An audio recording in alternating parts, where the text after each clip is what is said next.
Hello and welcome. In this video, I'll be showing you how to get Google Finance data to Google Sheets.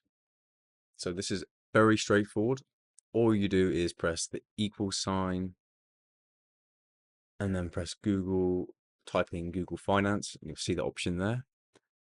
And then press comma, you'll see it turn green, and then put in the stock that you want to put in.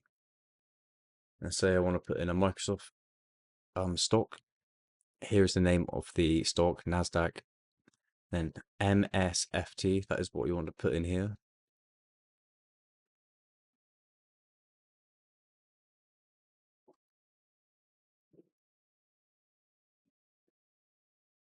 And then close the commas, brackets,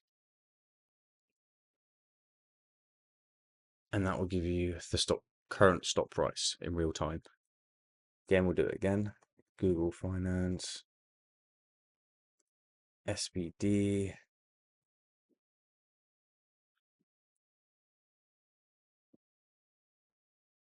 and there we go. I hope you enjoyed this video, guys. Thank you very much.